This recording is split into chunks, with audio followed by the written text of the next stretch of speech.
Salut tout le monde.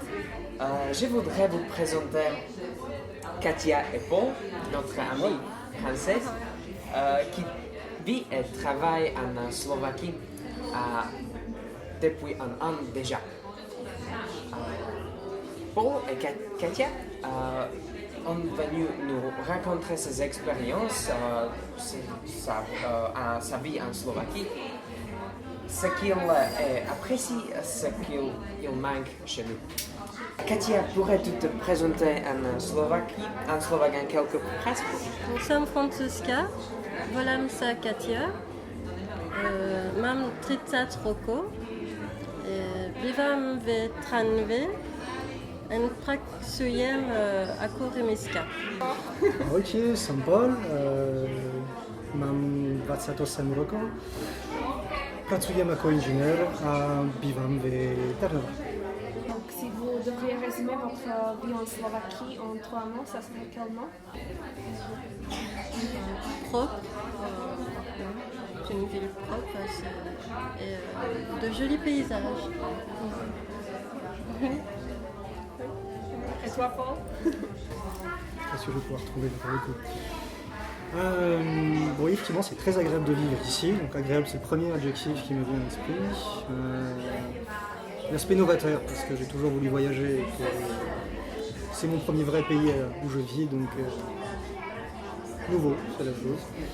Et bon vivant. Je vais revenir aux mêmes bases parce que finalement, un peu comme nous, vous aimez bien aussi faire la fête, travailler dur et faire la fête dure. Voilà. Est-ce qu'il y avait une chose qui vous avait choqué ou surpris chez nous? Tout d'abord, oui, la propreté des rues, pas un papier par terre, pas une crotte de chien. Vraiment, c'est vraiment très très propre. Et les jeunes filles? Je regarde un peu. Vous avez certainement l'occasion d'apprendre plusieurs langues étrangères. Est-ce que apprendre le slovaque est un défi pour vous et c'est difficile? Oui, c'est particulièrement difficile d'apprendre le slovaque. Vous déclinez tout, du prénom à la ville, aux petits mots qui ne servent pas. Vous avez des lettres toutes seules, que des consonnes. Ça ne ressemble à rien.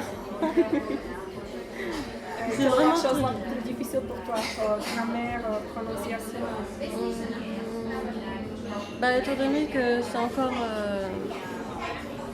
tout nouveau, je ne sais pas encore ce serait quoi le plus dur, parce qu'après, pour les déclinaisons, il suffit de savoir le genre, dans quel cas on se situe, si on est en nominatif, accusatif, en fonction de la phrase. C'est plutôt la prononciation qui est déjà pas mal dure, et après les structures de phrases.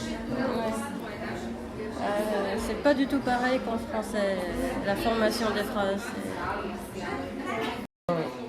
Je comprends pourquoi vous apprendre le slovaque, mais pourquoi, d'après vous, le slovaque devrait apprendre le français? Pour le côté romantique de la France. Oh, c'est vrai. On me l'a soufflé. Hein. Est-ce que vous avez une histoire à nous raconter concernant, par exemple, l'utilisation de langue ou la non-compréhension? Nie rozumiem, говорим malé maličko po slovensky est la phrase que j'ai le plus utilisée depuis que je suis là. Ah, pas une petite anecdote ou...